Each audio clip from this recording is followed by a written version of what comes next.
inquietud en este panel es hablar del futuro de las ciudades inteligentes en México. Y el problema pues no es sencillo, para ello simplemente voy a dar un pequeño dato. Al día de hoy el país cuenta con 384 ciudades y para el año 2030 van a ser 961 ciudades. Y yo creo que aquí el caso fundamental es que no queremos que estas ciudades declinen, como es alguno de los casos de las principales ciudades que tenemos en el país.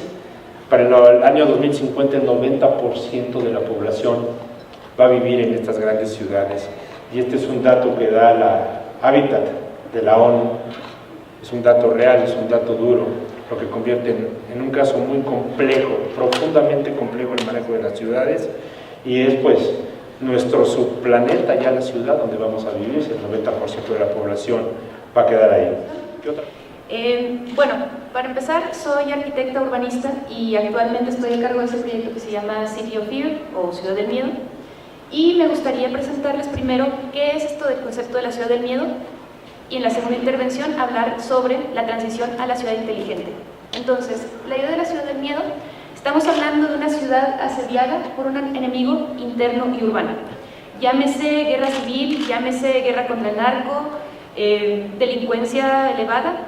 Este fenómeno no es aislado, es algo que vemos que se repite constantemente, particularmente en las ciudades que recientemente ubicamos como que están haciendo frente a violencia crónica, como ciudades en Brasil, Argentina, Venezuela, México. Pero bueno, como urbanista y con mi trasfondo orientado un poquito hacia entender desde la raíz de dónde viene este problema, en el aspecto urbano lo podemos trazar a la evolución que hubo entre 1930 y 1970, con una evolución, con un planteamiento modernista del desarrollo de las ciudades. ¿A qué me refiero con modernista? Es un desarrollo que está orientado hacia la productividad, hacia la industria, hacia el crecimiento económico. Entonces se desarrollan planes como el que veremos en la siguiente diapositiva. Este es un proyecto en Brasil. Entonces estos planes de desarrollo estaban orientados a hacer que los obreros pudieran llegar fácilmente a sus trabajos, que la vivienda estuviera bien distribuida entre los obreros y que la ciudad en general estuviera enfocada hacia la producción. Ahora, durante esta época que estamos hablando de este desarrollo modernista de las ciudades, 1930-1970, también coincide con un crecimiento muy acelerado de las ciudades. Empieza a haber más población en las zonas urbanas, y no es porque la gente en las zonas urbanas tenga más hijos, es porque la gente deja el campo para ir a las ciudades, integrarse y buscar una mejor calidad de vida. Sin embargo, estas personas empezaron a ver una cierta dificultad entrando en una lógica industrial cuando vienen ellos de una lógica rural. Entonces estas personas empiezan a no tener cabida en una ciudad enfocada hacia la industria y la producción. ¿Qué es lo que sucede? Se empiezan a formar los famosos slums o favelas en Brasil, o los barrios jóvenes en Perú, o las villas en Argentina. Ahí vemos, por ejemplo, Medellín. Vemos todo el desarrollo vertical impresionante en el fondo, y acá al frente estos barrios vulnerables. En la siguiente tenemos Paraisópolis de un lado y Morumbi del otro lado. Esto es en Sao Paulo. La siguiente diapositiva. Tenemos el muro en Pamplona Alta, en Lima, Perú. Gente que trabaja en el vecindario un poco más afluente, del otro lado de esta barda con púas, que tiene que hacer 2 horas de camino porque la gente encuentra que de esa colonia vienen criminales. Y pues, por supuesto, Santa Fe en la Ciudad de México. Entonces vemos esta dicotomía que se genera entre la ciudad formal, que es la ciudad que tiene derecho, o los ciudadanos que tienen derecho a vivienda, transporte, comercio, acceso al empleo, industria, etc. Y la ciudad informal, donde hay ocupantes ilegales, un derecho ambiguo al uso de suelo, etc. Entonces empezamos a entender que hay una relación relación recursiva entre ciudad e inseguridad. El hecho de empezar a aislar a todas estas personas, a no integrarlas a una dinámica urbana de derechos a servicios, hacen que ellos tengan que encontrar una manera de resolver infraestructura, de resolver educación, por ejemplo, de resolver temas de salud. Entonces este es un campo fértil para que líderes que tienen cierta facilidad o ciertas conexiones, empiecen a aprovecharse de la necesidad de la gente. Entonces, por ejemplo, con el asunto del narco, ese es un terreno fértil, perfecto, para que la gente, para encontrar básicamente soldados de a pie para el narco, por así decirlo. Entonces, esto me refiero con una relación recursiva entre ciudad y seguridad. Una ciudad que empieza a alejar a la gente, una ciudad que segrega, produce inseguridad. Y esta inseguridad, a su vez, hace que quienes pueden costearlo transformen su entorno, o los que no pueden costear, construir bardas o mudarse de vecindario, o poner barrotes, o poner alarmas, transforman sus prácticas urbanas. No vayas aquí de noche, no te vistas de cierta manera aquí, no uses este tipo de cosas en este entorno, etcétera, etcétera. Y finalmente empieza a leerse el espacio público como un espacio de peligro. Entonces, mientras esté en una casa resguardada con alarma y con bardas y cuánta cosa, un entorno conocido, ese entorno es seguro, y el espacio público empieza a entenderse como un espacio en el que estoy vulnerable, en el que estoy expuesto. Y luego pasaremos a la relación de cómo se vincula esto con la ciudad inteligente. Muchísimas gracias, Edna. Desde luego que Ciudad del Miedo es un nombre fuerte, es un nombre duro, pero creo que la especie humana ha evolucionado y buscaremos la ruta entre todos para poder lograrlo. Para esta ruta, tú, Mario, que eres experto en seguridad, ¿qué nos propondrías? ¿Qué nos dirías? Soy de licenciatura en Sociología de la UAM, Xochimilco, tengo una maestría en Sociología en la Ibero y el doctorado en Sociología en la UNAM. Es decir, he sido al menos en algo constante en mi vida, ¿no? La sociología. Pero luego tuve una deformación profesional que fue que me metí a trabajar en temas de seguridad cuando estaba en la licenciatura, y de eso hace 27 años. Entonces, no me he salido del tema. Tengo una maestría en política criminológica, como dijo Pablo, entonces yo no puedo ver el mundo de otra perspectiva que no sea, en este caso, desde ciertas disciplinas que son, por ejemplo, la criminología o la política criminológica. Siempre cuando doy clases le digo a mis alumnos que si tienen un problema de hidráulico, ¿a quién llaman? ¿A un plomero o un carpintero? Al plomero. Y más manejando la Torre Mayor lo sabrías. A 2 plomeros. A 3 plomeros, a los mejores. Bueno, si en una ciudad tenemos problemas de inseguridad, ¿a quién invitan? A quien sea. No sé si me explico. No hay profesionales en México que den respuesta a los problemas de seguridad. Durante todas estas 4 décadas no hemos formado en las universidades realmente profesionales. Entonces, lo que yo tengo aquí es decirles solamente teorías del lado derecho de ustedes. Yo tengo, si me preguntan como Pablo, ¿qué hacemos? Yo te diría, Pablo, tenemos 20 soluciones hoy disponibles en el mercado de soluciones de política criminológica a nivel internacional. Las primeras 10 soluciones, la siguiente lámina, por favor, son estas de aquí, que yo les diría, está probado que si ustedes las aplican en la Ciudad de México, en Celaya o en Tuxtla, van a obtener buenos resultados.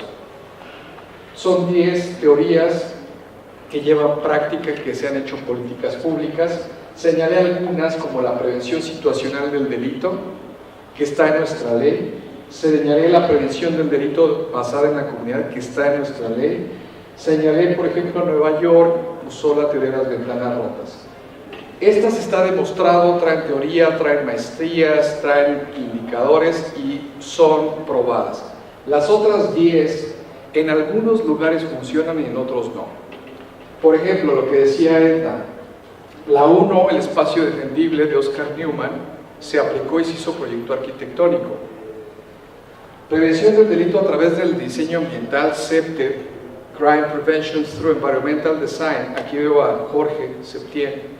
En el ámbito privado nos es muy familiar, por ejemplo, al ámbito privado aplicar CEPTED, nos lo enseñan. Sabemos cuidar edificios gracias a CEPTED, pero también en Chile saben cuidar ciudades, y en Canadá y en muchos otros países. Hoy no podemos hacer nada si no tenemos el análisis espacial, usando los nuevos sistemas de información geográfica, que si no sé si los han visto, todo lo que era antes GIS, sistemas de información geográfica, hoy es obsoleto. ¿Por qué? Porque nos hacía falta una coordenada, la Z. Si yo recibo una llamada del 911 de la Torre Mayor, no me resuelve el problema. ¿En qué piso de la Torre Mayor ocurre la emergencia? Hoy los nuevos sistemas ya podemos georreferenciar la otra coordenada. Las ciudades han crecido y eso nos ha implicado desde el punto de vista operativo a mejorar las tecnologías. Podría detenerme en cada una de ellas con detalles concretos, pero sigo. Hay gente que dice, ponga un SWAT, señor Pablo, haga lo que hacen en Brasil, meta al ejército a las favelas. Así se soluciona. Hay gente que piensa que así se puede solucionar. La otra es inteligencia antidelictiva. Acabamos de presenciar en esta expo, por ejemplo, a dos grandes de las telecomunicaciones, Motorola Solutions y Airbus. Ambos líderes dejaron atrás las misiones de comunicación crítica para seguridad y se movieron al paradigma de la inteligencia. Hoy se conectan biometrías con bancos de licencias, con semáforos, todo el Internet de las cosas. ¿Y dónde se guarda eso? ¿En qué servidor? En ninguno, en la nube. Entonces, se acabó la separación entre la seguridad física y la digital. Entonces, eso viene en esa parte. Y para cerrar, la 9, la militarización. Hay gente que piensa que la policía no alcanza, es ineficiente, es corrupta y es necesario sacar una ley de seguridad interior para darle mayor certeza jurídica a las Fuerzas Armadas y entonces resolver un problema de seguridad con Fuerzas Armadas. Es una opción. Brasil lo está haciendo. Hace 2 meses, menos de 2 meses, Medellín entró en crisis y la reunión a medianoche fue el secretario de Seguridad y Convivencia de Medellín con el secretario de la Defensa de Colombia para ver cómo van a operar la seguridad en lo que alguna vez fue un ejemplo, que fue Medellín. Y cierro diciendo lo que decía Edna: hay gente que si tiene dinero, que pague su seguridad y que ven en la seguridad privada la opción. ¿Cuál es el problema de la seguridad privada? Precisamente lo que decía Edna, la segregación, la exclusión. La tendencia de nuestras ciudades es a construir islas de seguridad y corredores de seguridad que las conecten. Yo estoy seguro adentro del centro Banamex. Sales del centro Banamex y ya no te garantizo tu seguridad. Entonces no podemos vivir en ese tipo de estructuras.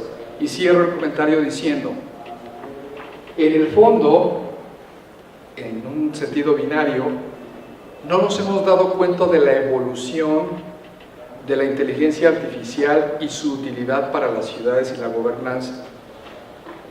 Nosotros creo que nuestras generaciones nos educaron hablando del networking, de las redes. Todo el mundo estamos familiarizados con las redes, hay autónomas y dispersas.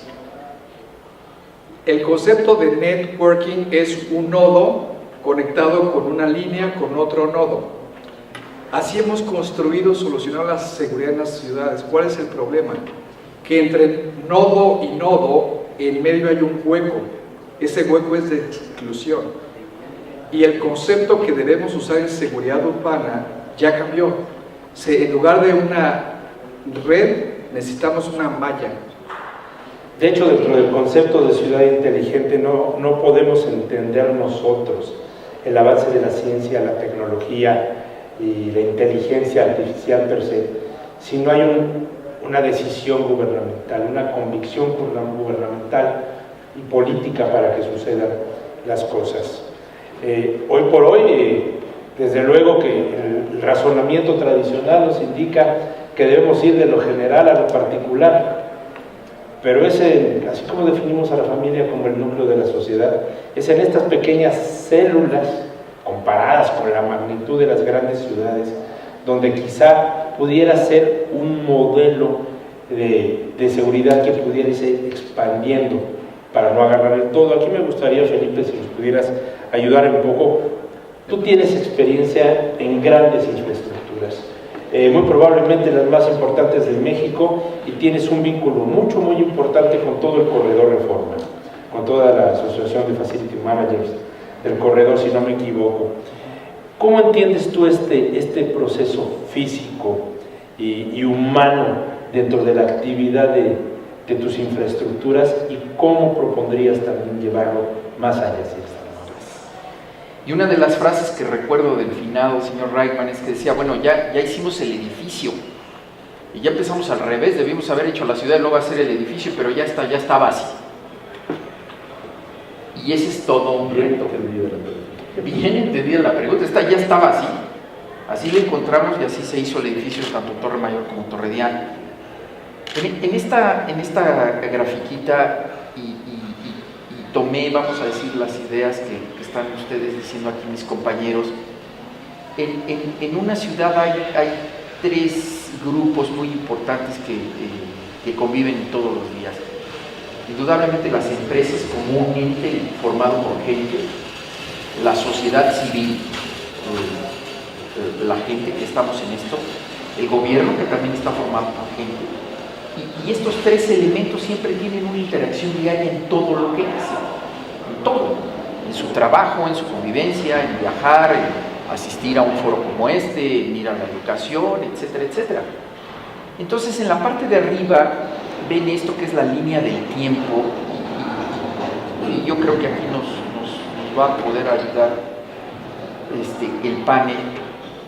El tiempo juega un papel muy importante, nosotros lo controlamos, es decir, la velocidad que queremos del avance de lo que queramos lograr tiene que ver con el compromiso y qué velocidad le damos al tiempo para ajustarnos y el tiempo para cambiar.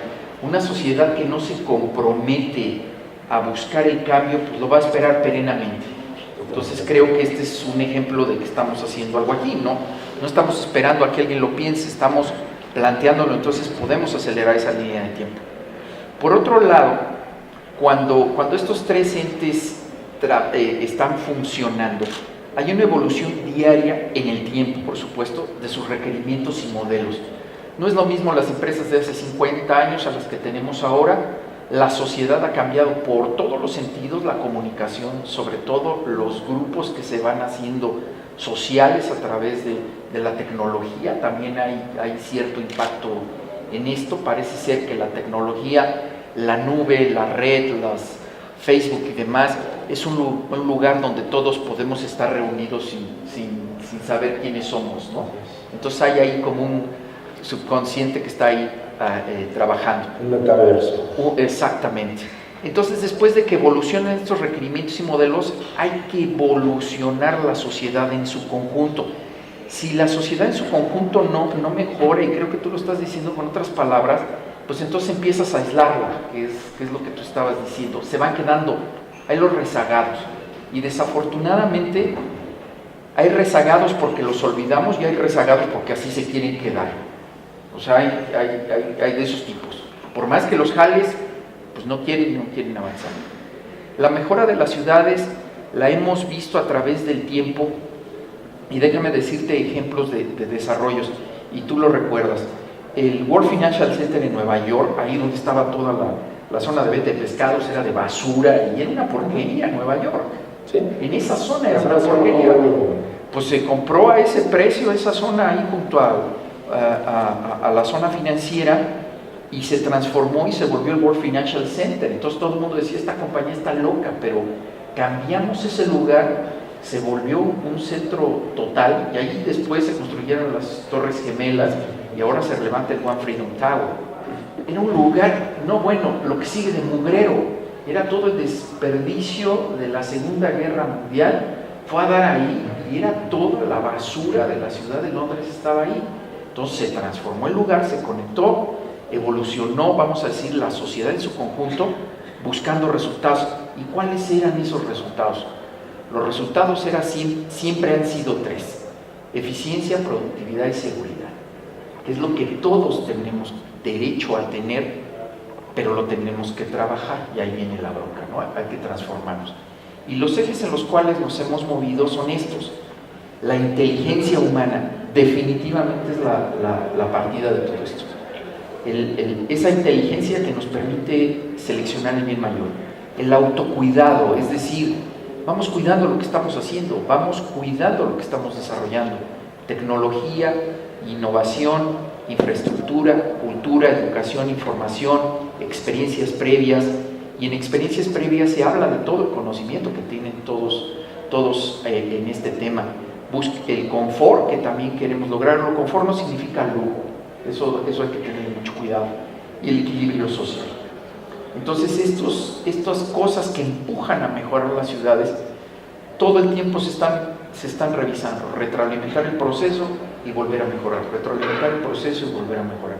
Pero esto requiere un trabajo enorme y bueno, pues aquí están los expertos en esto. Pero este es más o menos el planteamiento de lo que hemos vivido en otras ciudades. Muchísimas gracias, Felipe. Gracias. La última razón de ser de todo este tipo de actividades es el ser humano, la preservación del planeta, que es la única casa que tenemos hoy por hoy. Y es muy importante ver, hablabas de esta gente que sí se puede ayudar, pero hay quien no se deja ayudar. Y esto depende en muchos términos de la educación. Aquí te preguntaríamos, Jaime, ¿qué nos dices tú en todo este esquema que estás desarrollando de unión colaborativa ciudadana? ¿Cómo podemos educar a este ciudadano inteligente, este Smart Citizen, para que también el modelo de seguridad no nazca desde un cambio desde el exterior, sino nazca nuevamente desde la raíz? Si el diagnóstico no es el correcto, no va a haber soluciones. Y creo yo que no es el correcto el diagnóstico sobre la seguridad en este país ni en el mundo entero, ¿no? Y voy a hablar de este país.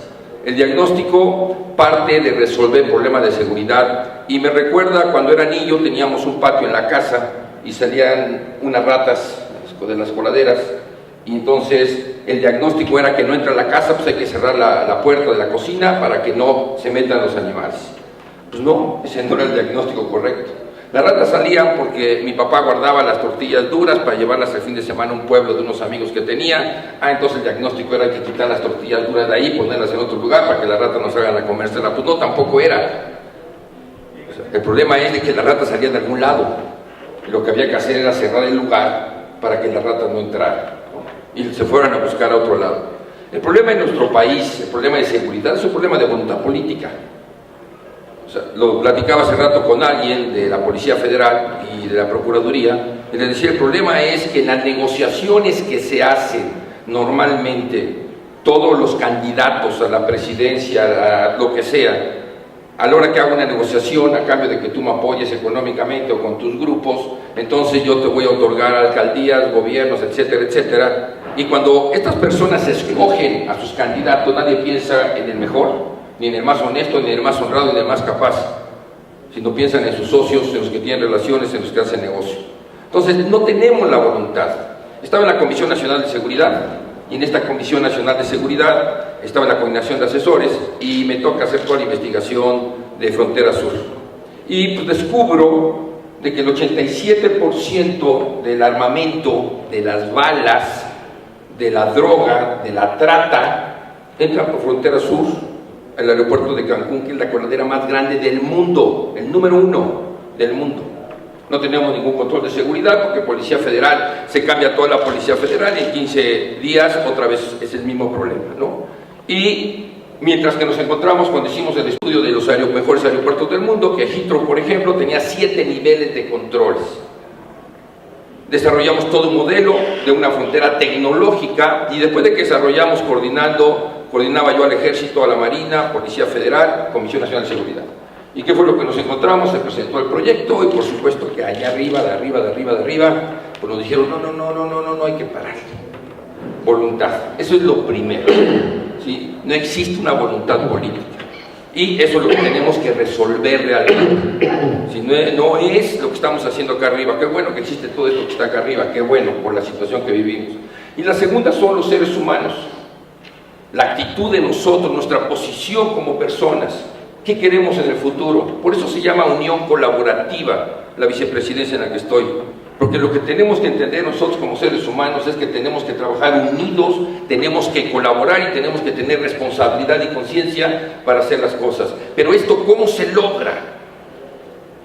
Saben ustedes que en seguridad, si comparamos nosotros lo que se van a gastar algunas empresas, algunos estados y algunos países en todos los maravillosos equipos que estamos viendo arriba, tal vez si comparamos eso, lo que se gastaron, con lo que se van a gastar en preparar a las personas, a lo mejor solamente el 2 o 3% lo que tratan de la parte humana, cuando nosotros somos los que decidimos. La historia nos dice que la inseguridad es parte de la historia misma, desde los fenicios, los persas, los egipcios, los griegos, los romanos, parte de la historia de la humanidad. Pero hoy tenemos algo que no es corrompible. Hoy tenemos algo que no pueden amenazar o que no puede maquillar las cifras a favor de un partido político, de un gobierno o de un interés en específico económico. El otro día estaba leyendo un estudio donde estaban hablando sobre la alimentación y todas estas dietas y decían cómo fue manipulado toda esta información para que todos nosotros hagamos una serie de dietas que no son las que nos llevan a donde queremos llevarnos. Y entonces satanizan la carne, satanizan las grasas, satanizan un montón de cosas que no es el problema real de la alimentación. Pero entonces, ¿qué es lo que sucede? Lo que sucede es que tenemos que darnos cuenta que hoy día, por primera vez, la humanidad tiene algo que se llama inteligencia artificial que nadie puede corromper. Y que esta inteligencia artificial podemos trabajar en esta parte superior, en control de muchas cosas y trabajar con las personas. En la siguiente parte que me toque participar, explicaré cuál es nuestra propuesta de qué es lo que vamos a hacer y queremos hacer en las ciudades inteligentes. ¿Por qué? Porque ahorita ya tenemos un proyecto de 120 hectáreas en Quintana Roo para hacer la primera ciudad inteligente planeada desde el principio. Y cómo vamos a integrar a las personas y cómo vamos a meter un orden de gobierno para crear un programa piloto de lo que puede ser el futuro de la humanidad, claro, en nuestras dimensiones y posibilidades. Sin embargo, Edna, a ti te toca el sitio, el lugar, el hábitat, ¿no? Y no podemos disolver de ningún modo lo que es la ciudad de quienes la habitan. Nos hablabas de la ciudad formal e informal. Nos gustaría continuar con la charla contigo. ¿Dónde se cruzan esas líneas del tiempo? ¿Sí? ¿Cómo son estos nuevos y desafiantes conceptos? El concepto de ciudad inteligente para muchos investigadores, sobre todo en los años recientes, sigue siendo un poco difuso.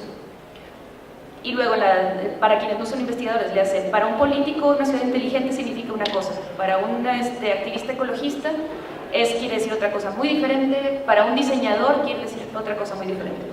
Entonces aquí lo que les estoy mostrando es un diagrama basado en una investigación que se me hizo muy interesante, de 3 investigadores que se llaman Marta Calderón, Gustavo López y Gabriela Mota, que ellos analizan las ciudades inteligentes en América Latina específicamente.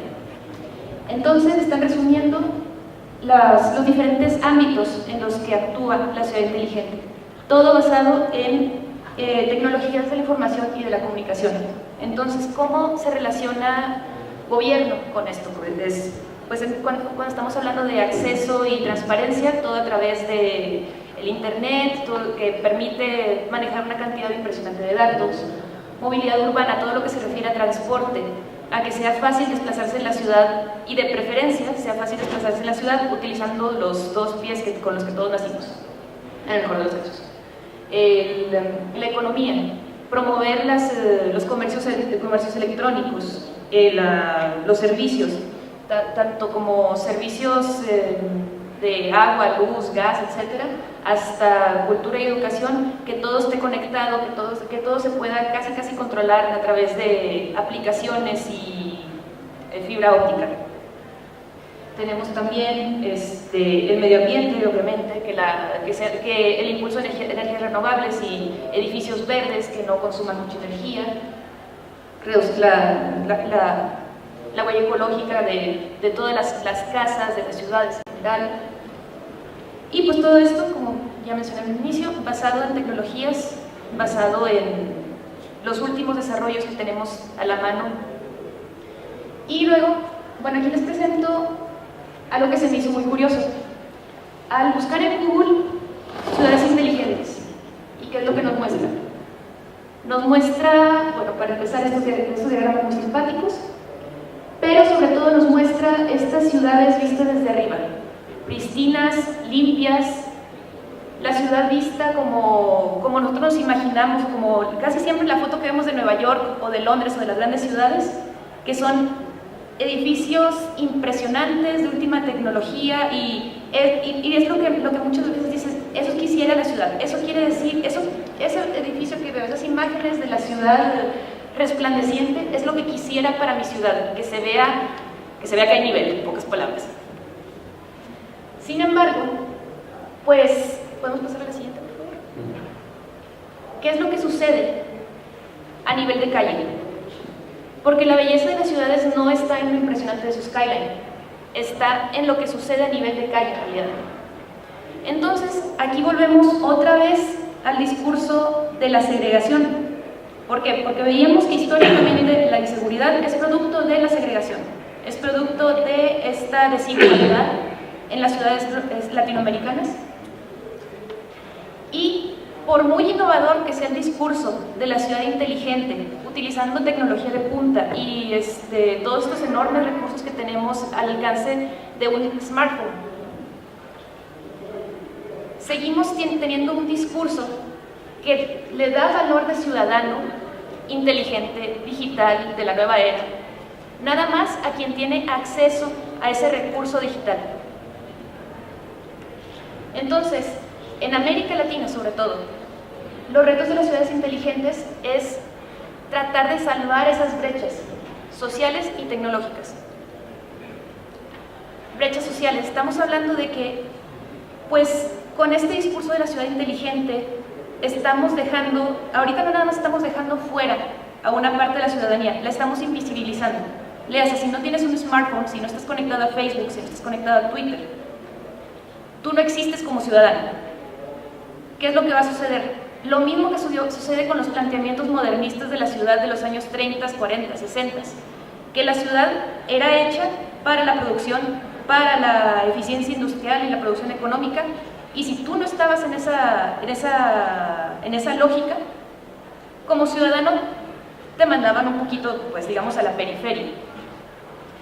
Y, digamos, un comercio puede permitirse hacer eso. Una tienda que dice, a mí me interesa que el perfil de mi cliente sea tal y tal. Si no lo puede pagar, ese cliente no me interesa. Y finalmente es un modelo de negocio, le puede o no funcionar a la tienda, está en todo su derecho. Una ciudad no se puede concebir como un negocio en ese sentido. ¿Por qué? Porque si ignoras a una parte de la población que no cumple con tu lista de ciudadano ideal, esas personas no van a desaparecer. Nada más se van a ir hacinando a lugares cada vez más precarios, cada vez en un ambiente de desesperación, donde su único recurso para solucionar todas esas carencias que les está dejando el sistema es incurrir en la ilegalidad. Y bueno, hablando de la brecha tecnológica, en América Latina el 65% de la población tiene acceso a Internet, que coinciden también con una cifra muy parecida a cantidad de pobreza de patrimonio. Entonces, ¿eso qué nos quiere decir? Quiere decir que tal vez de 10 ciudadanos, 6 son ciudadanos que vamos a considerar inteligentes y parte de una dinámica de una ciudad inteligente, y el resto no existen, no tienen acceso a Internet. Y de hecho, este problema incluso se ve en países en Europa, sobre todo, por ejemplo, donde ahí el porcentaje de personas que tienen acceso a Internet es el 98%. Es bastante más grande que en México. Sin embargo, estamos ahí hablando también de una segunda brecha digital, que es, bueno, estas personas que tienen Internet, ¿en qué condiciones están accesando a Internet? ¿Para qué realmente lo usan? ¿Lo están utilizando para todo su potencial o nada más para comunicarse o nada más para subir fotos? ¿Realmente es alguien que pueda integrarse a esta dinámica de controlar y ver todo cómo funciona su ciudad a través de una app, que pueda solucionar todos los servicios de los cuales depende a través de un smartphone? No necesariamente toda la ciudadanía tiene esa capacidad. Entonces, lo que me gustaría dejar ya para finalizar mi intervención es de que antes que nos emocionemos y empecemos a pensar en cómo subir todos los datos urbanos hacia la nube, es ver cómo podemos realmente democratizar la ciudad inteligente. Y cuando estamos hablando de la ciudad inteligente, hay que preguntarnos realmente quiénes son esos ciudadanos, a quiénes estamos dejando fuera, y sobre todo cómo los podemos empezar a incluir. Entonces, ciudades como Medellín, que ya fueron un modelo de seguridad y todo esto, y pues lo mencionabas ahorita, los que se juntaron en esta crisis recientemente fue la parte militar y la parte de convivencia social. Porque si no resolvemos el problema de la convivencia social, por muy inteligente que sea la ciudad, por más cámaras que haya, por más fibra óptica, por más datos que haya, estos problemas van a venir y vamos a terminar como estábamos en el inicio, nada más que con mucho smartphone. En cuanto sea una ciudad mediana, podemos tener prevención, y una ciudad pequeña o incipiente, podemos tener hasta predicción. En estos términos, Mario, ¿qué nuevas tendencias tenemos actualmente? En la gobernanza y el sostenimiento de las ciudades: cambio climático, exclusión, desigualdad y creciente inseguridad. O sea, los 4 pilares sobre los que estamos construyendo el futuro son estos. Lo repito: cambio climático, exclusión, desigualdad y inseguridad. El poder transformador, estas son las tendencias. El poder transformador de la urbanización ha sido en parte debido a la implementación de tecnologías de la información y la comunicación. El corredor Reforma, por ejemplo, es un ejemplo. No hubiera sido posible sin las tecnologías de construcción que hoy tenemos. La concentración espacial de personas con bajos ingresos en zonas urbanas con pocas oportunidades de empleo bien remunerado están generando altos niveles de inequidad, deterioran la calidad de vida y mantienen algo que es las tasas de criminalidad, victimización y miedo al delito. En México, de acuerdo con la ENVIPE, la encuesta de victimización y percepción, 76% de los mexicanos vivimos con miedo. En Ecatepec, Estado de México, es del 94%. El 94% de los habitantes de Ecatepec tiene miedo. La planeación ambiental y la gerencia son esenciales para lograr ciudades sostenibles. Y ahora no basta haber hecho las ciudades, ahora es necesario también saber reconstruirlas cuando un sismo, un terremoto, una inundación, un atentado terrorista te desbarata tus ciudades. Y la pregunta es: ¿tiene tu ciudad capacidad de volver a ser? Nuestras ciudades, lo que decías, Pablo, las 350 de hoy, ¿tienen esa capacidad? El urbanismo, guiado tecnológicamente, debe responder a las necesidades de ciudades más vivibles, incluyendo participación ciudadana, para lograr una buena gobernanza. La siguiente.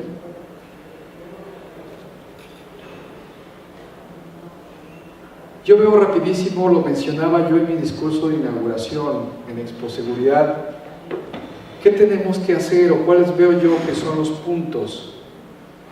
A ver, la planeación estratégica nació con Stalin, con el plan quinquenal. En el caso de México, Lázaro Cárdenas del Río se la fusiló y Lázaro Cárdenas fue el primero que hizo el plan sexenal.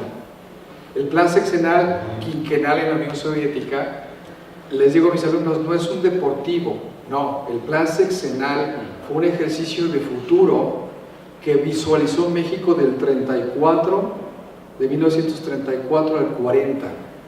Y tenemos esa costumbre en México de cada 6 años hacer esa planeación. Bueno, hoy tenemos que hacer planeación estratégica en tu casa, en tu pequeño negocio, en tu empresa, es decir, ya todos tenemos que hacer planeación estratégica.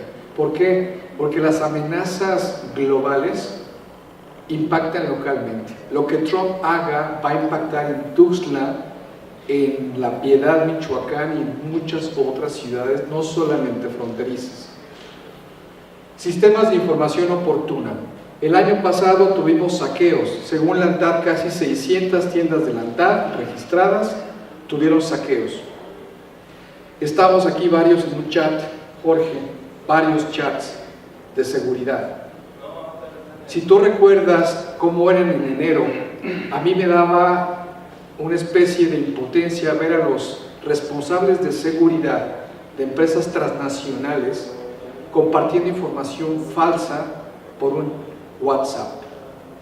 Que está un coche incendiado en la carretera de Celaya, no pases por Celaya, no, pero era de Burundi. Es decir, no es posible que una policía metropolitana, no voy a decir el nombre del municipio, el director de seguridad pública se comunique con 600 policías por un grupo de WhatsApp. Podría darles miles de ejemplos. Necesitamos verificar minería de datos. Lo reto a cualquiera que use WhatsApp que encuentren el WhatsApp que alguien les mandó hace 2 días. Nunca lo van a encontrar. Imagínense un policía, una foto, una placa. O sea, esos sistemas rudimentarios, eso no podemos trabajar así. Ahora, análisis de riesgos. Ya dejó de ser un asunto de expertos, ya es un asunto de riesgos en cualquier escenario. Yo no puedo tener una finca de aguacates en Michoacán si no analizo el riesgo de las extorsiones, de los robos, etc.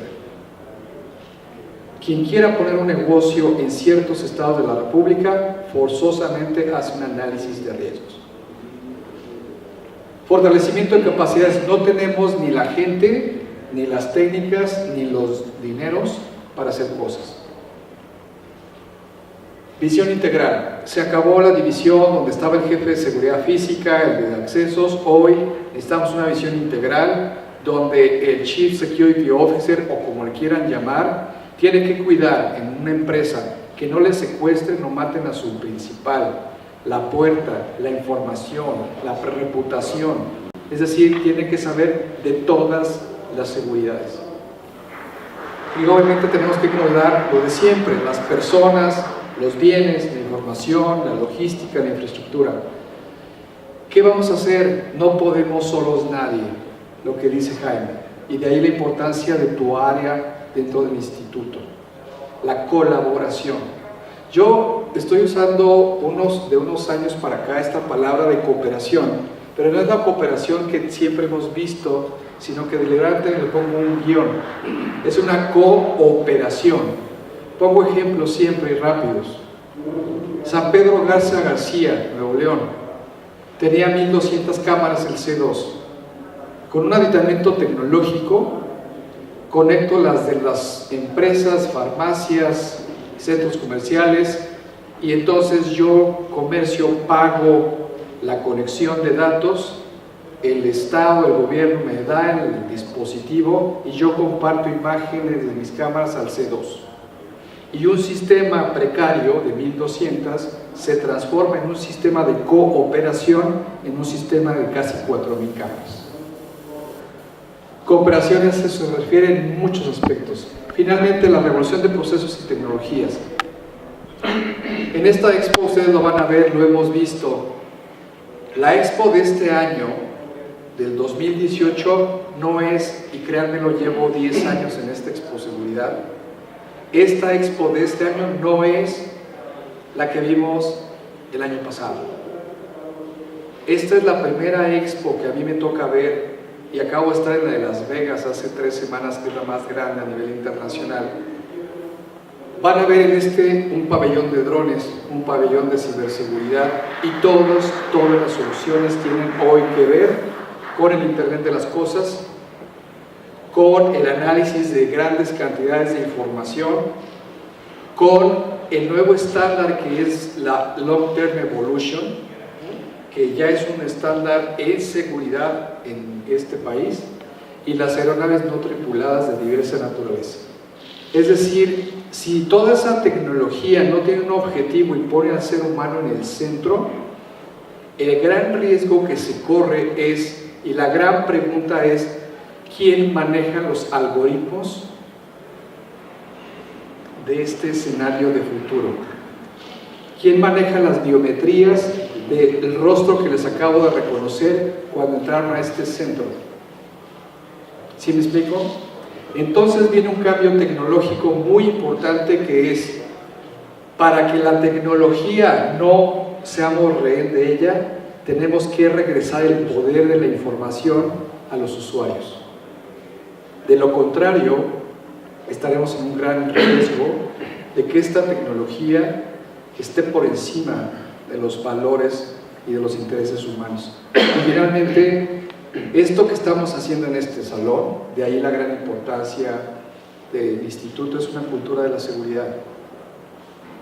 Y finalmente ya, creo que ya con esto cerramos, vienen retos externos que ya para no lo dejaré, si tengo otra intervención, mejor para darle oportunidad a otro colega, y con eso cerraría yo después, Pablo, si me permites. Lo que estamos siempre viendo en una edificación es que siempre hay el que lo vive, el inquilino, el grupo de personas que está ahí, los que lo visitan, los que le proveen servicios y los que trabajan en el edificio, en la edificación, para dar este día a día. Pero estos 4 componentes que se dan en cualquier lado, si lo cambias inquilinos, si lo cambias a un hospital, pues son los pacientes, si el staff de ese edificio no son los pacientes, son el equipo médico y son toda la gente que da ahí soporte, etcétera, etcétera. Los ponemos en el mismo nivel, o que aquí no hay una diferencia entre el que tiene más o el que sabe más o el que... No vemos una diferencia social en ese sentido, todos estamos metidos en la misma edificación, entonces así lo creemos nosotros. Todos estos 4 elementos o 5, los que quieran agregar, entre ellos tienen relación, interacción, tienen requerimientos, intereses, o sea, hay una dinámica social ahí de su propia actividad. Todos ellos vivimos factores externos de riesgo, y creo que ya los hemos escuchado, desde el factor inseguridad, desastres naturales, el entorno mismo del inmueble, etc. Simplemente por el hecho de existir y meterme yo aquí en este inmueble, pues ya sin hacer nada yo estoy expuesto a tener un factor de riesgo externo. Yo no tengo nada que ver en el asunto. Pero también hay factores de riesgo interno, que los cuales en todos lados que hemos estudiado de verdad se da así, desde los horarios de operación de cualquier inmueble, de cualquier construcción, de cualquier escuela, de cualquier cosa. No es lo mismo que una instalación opere 24 horas, que nada más opere, voy a irme al mínimo, a que nada más abra 3 horas, o sea, entre más tiempo de operación estés, más riesgo estás tomando. No es lo mismo que tú seas una oficina en la cual se produce material editorial a que seas un banco, o sea, las actividades son totalmente distintas y hay un riesgo, hay un atractivo diferente. Todas estas dinámicas que hay entre todos, tanto los riesgos internos y externos, pues todos ellos conviven en los servicios que están adquiriendo, no solo en el inmueble, también en la ciudad. Si en un edificio tú te transportas verticalmente en un elevador, pues en una ciudad tú te transportas en el metro, en el metrobús, en lo que quieras. Todo esto se va adaptando. Entonces el asunto aquí, y lo enfocamos porque esta es la exposeguridad, no queremos resolver el mundo, queremos nada más hablar del asunto de safety and security, tenemos que hablar de un proceso integral de control. Esta lámina la vamos a dejar para compartirla a través de los medios y como ustedes lo consideren, pero a cada factor, tanto de riesgo interno e externo, estamos poniendo acciones muy puntuales, no lo estamos dejando en el etéreo, estamos diciendo exactamente qué hay que hacer. Pero si a esto le agregamos el beneficio de la tecnología, bueno, esto se va a volver expedito, esto se va a volver un material estudiable, esto se va a volver un modelo que pueda ir evolucionando en sí mismo, y que si en algún momento falla, porque también puede fallar la tecnología, lo que estamos tratando de hacer con todos los que estamos en estos edificios, te doy un dato, en Torre Mayor hay 9,000 personas, en Torre Diana hay 8,500, o sea, cada tarde sacamos 2 auditorios nacionales en una diferencia de 2 cuadras, ¿no? Es una cosa brutal, ni en mi pueblo hay tanta gente, imagínate, ¿no? Somos de pueblo chico. Somos de pueblo chico, ¿no? Ni siquiera lo había visto así. Pero lo que estamos tratando de hacer con cada una de las personas que nos hace el favor de seleccionarnos como inmueble para ir a desarrollar su actividad económica diaria, es que comprendan el concepto, que adquieran esa responsabilidad, porque el edificio no se los va a cambiar, Reitman no lo va a hacer y esto no, ni yo mismo puedo. Tengo que explicarle la situación, que todos somos iguales, que necesitamos actuar en favor de la seguridad en este sentido, y como otros, también hablamos de sustentabilidad, también hablamos de convivencia, también hablamos de responsabilidad social, pero estoy hablando exclusivamente de seguridad. Nadie nos va a venir a proteger. En tu protección está en tu actitud, está en tu manera de comprometerte, está en tu manera de seguir ideas, procesos que pueden ser enriquecidos en el día a día, pero es precisamente volver a lo básico. Las personas hacemos el cambio y las herramientas, modelos, tendencias y cuestiones que hay en la modernidad de este planeta, pues tenemos que aprovecharlas, ¿no? Si hay una nueva herramienta, pues hay que usarla, por eso se llama herramienta. Pero lo que estamos haciendo es, en estos edificios, que cada persona que llega ahí entra de una manera, lo cultivamos y tratamos de transformarlo y comprometerlo con él mismo, con su pequeño espacio social, de manera de que se vaya replicando esto hacia afuera. Una vez que has trabajado, has tenido oportunidad de estar en estos edificios, tú sales como un nuevo ciudadano, estás con una visión de ese ciudadano que se necesita para que sea terreno fértil de todas estas grandes tendencias que estamos oyendo, ideas. No seas el poseedor de la verdad, sino que veas hacia dónde vamos, que les enseñemos esa posibilidad de mejorar a través de la convivencia y de nosotros mismos, que sean receptivos y ellos a su vez afecten a su familia, sus familias al vecindario, el vecindario a la colonia, y así poder ir creciendo. Es una contaminación positiva. Es una contaminación positiva, tú lo acabas de decir de esa manera, y este es el proceso en materia exclusivamente de Safety and Security, que creo que este es el tema del panel, que nosotros estamos aportando porque no hay escuela de ciudadanos, nos los mandan muy mal educados, de verdad. Nada más para darles un dato. En Torre Mayor, en un año, bueno, llevamos ya 14 años funcionando, no ha habido un solo choque de Valer Parque, pero de inquilinos chocan 10 al mes.